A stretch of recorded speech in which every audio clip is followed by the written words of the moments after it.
Welcome back, everybody. Today we're going over the barrel that you see in my hand right here and that you saw throughout the intro, but you're getting a better look at it, of course, without that ALG handguard on there. But this one here is the 16-inch Performance Series with the Hanson profile. We're going to get into all that in good detail here in just a second, but first we're going to let the dogs take a look at it as always, make sure it's good to go, and then we're going to step out to the range for an accuracy test and see how it's going to do putting a few loads downrange. And I'm going to warn you first, when I shot this video, the accuracy portion, the cicadas out there were going nuts. I've minimized the sound as much as I can, but those things were chirping. So anyway, let's step out there and see what kind of accuracy we can get out of this barrel.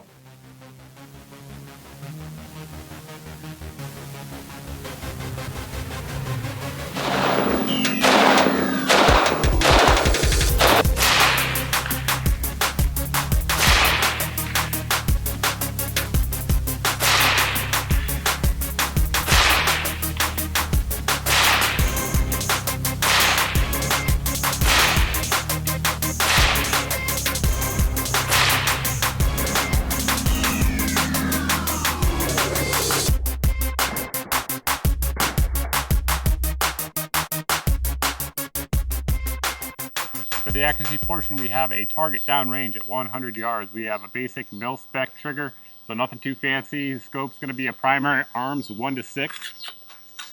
That is with the KISS reticle. Has a Geissele mount, so shouldn't be moving at all on us. Target downrange 100 yards. I'm not sure if I said that. And a few different loads for you guys. This first up will be the Hornady Super Performance Match. It's a 223 load, 75 grain boat tail hollow point, sent out to us by the folks at Mass Ammo. So thank you to them for that, because I don't know anybody at Hornady, and people are always asking me to test Hornady. So they sent it out, and we appreciate it. So we'll see how it shoots in this particular barrel. Got a big gust of wind there. I'm not sure if you guys can see that, but I'm trying to let it settle down here.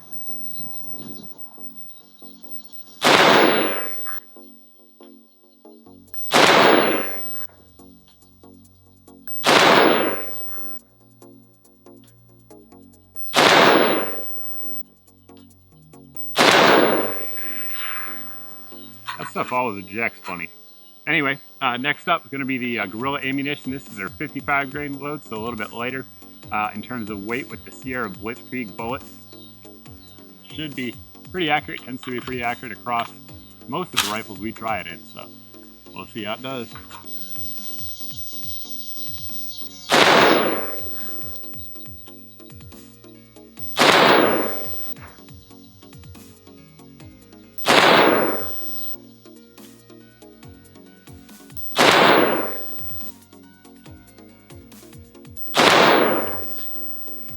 Alright, last up is going to be the Defender ammunition that we have here. This stuff is their 77 grain Sierra Match King bullet. It's actually a 5.56 chambering, so not 223, and we'll see how it likes the old heavy 77 grain here.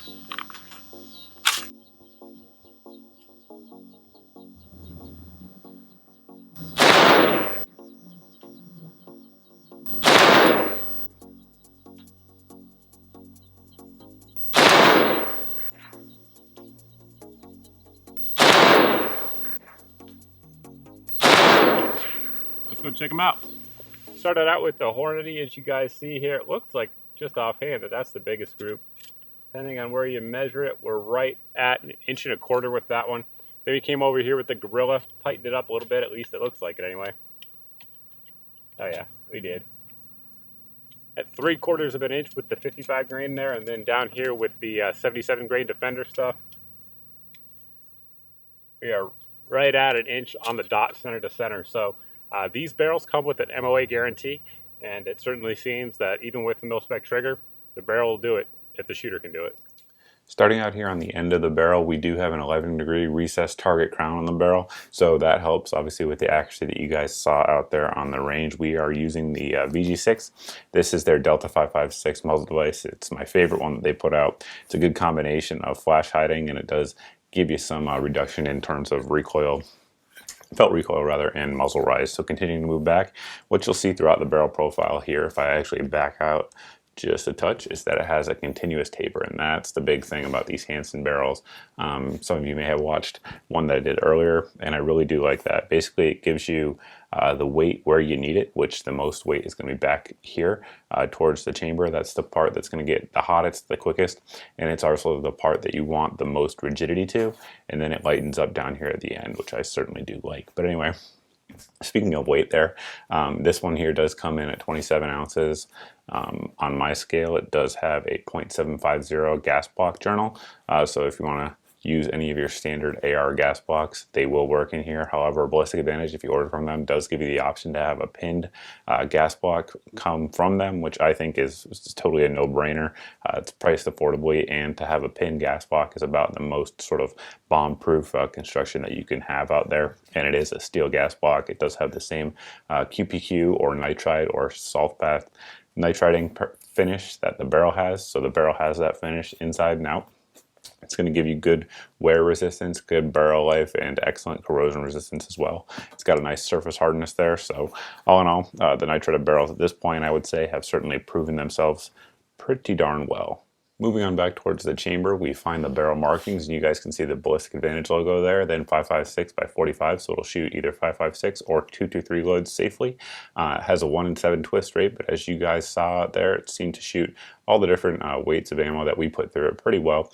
But with the 1 in 7 twist, theoretically, it's going to be a little bit better at stabilizing some of the heavier stuff versus, say, like a 1 in 9 twist barrel out there.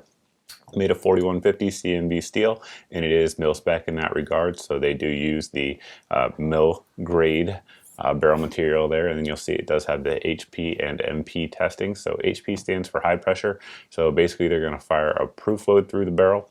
After that, they're going to use magnetic particle inspecting to make sure that there's no hairline fractures or things that just can't be detected with the eye in terms of damage to the barrel. Make sure it's good to go and safe to go out of the factory, and then you see the little Hanson logo on there, which indicates the barrel profile.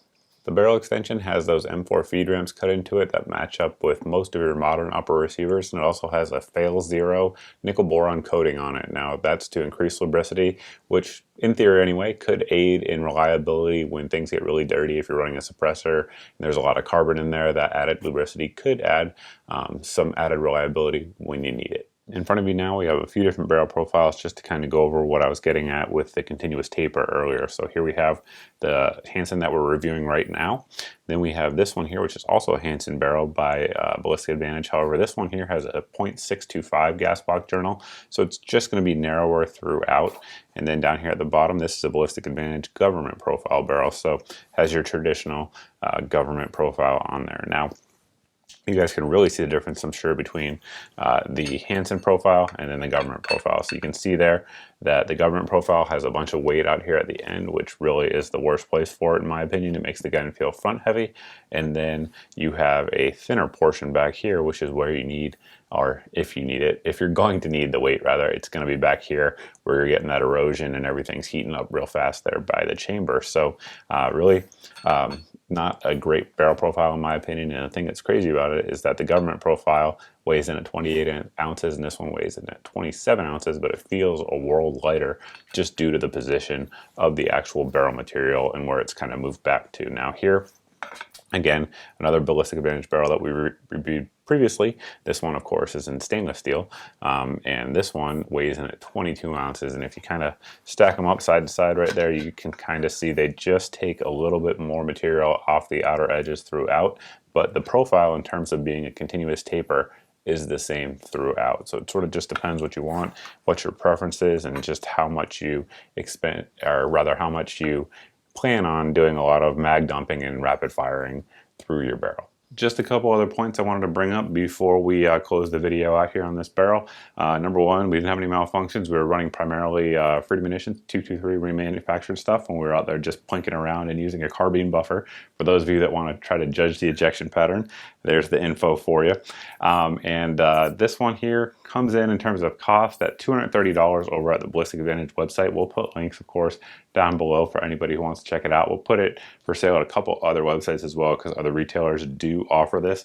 But all in all, I would say it is a very good barrel for the money. So there's definitely barrels out there that are going to cost twice what this does, and it's probably going to shoot about the same, because you guys saw there accuracy wise, it does pretty well with those factory loads, and those are just a few loads that we tried. If you tried a few more, you might be able to find something that it likes even more. And you handlers out there, I know you guys are always trying to work loads up for your barrels, so I'd imagine you could really tighten those groups up. So Ballistic Advantage has had, really on this channel, a great run of making accurate barrels, especially for the price point that they come in at, and this one certainly is going to be added to that list. Now, speaking of the price point, if you guys don't follow me on Facebook, make sure you do. They run sales from time to time, and I always post those sales over there on my Facebook page for the viewers to take advantage of. So all in all, it's a really good barrel in terms of profile. They also do really good stress relieving, and why that's important for those that don't know is no matter what, when you shoot high volume of fire through your barrels, they're going to start to move a little bit, and groups are going to start to open up. Now, sometimes the groups will, usually they start to rise. That tends to be what happens. But with proper stress relieving or good stress relieving, the amount of rise and opening up of your groups can be reduced dramatically. Ballistic Advantage has been known for some of the better stress relieving out there in the industry in terms of a POI shift, and I've seen that here throughout this one. I didn't see any huge movements like you do on some of the real budget barrels out there that might have similar looking specs, but just don't perform the same when you really get them hot. So that's something that I kind of noted as well, and just wanted to point out because it's something it's hard to translate through video. But actually, those of you guys who watch AK Operators Union, when he does those tests, you guys can see it. He does it, and you'll see the exact same thing. Some of the better barrels out there just do a lot better in that test, and Ballistic Advantage is in that category. So if you guys have any questions about the barrel that we didn't cover here in the video, you can always post down below in the comment section. As always, you can always post over at my Facebook page, as always, with those questions, because I tend to see them more over there than I do on YouTube, Full 30, or anywhere else you guys might be watching me. But as always, I appreciate it. Thanks for watching. Thanks for subscribing. Those of you guys who aren't subscribed and you like what you saw here, please hit that subscribe button. Even if you didn't like it, just hit the subscribe button anyway. And I hope to see all of you in the next video.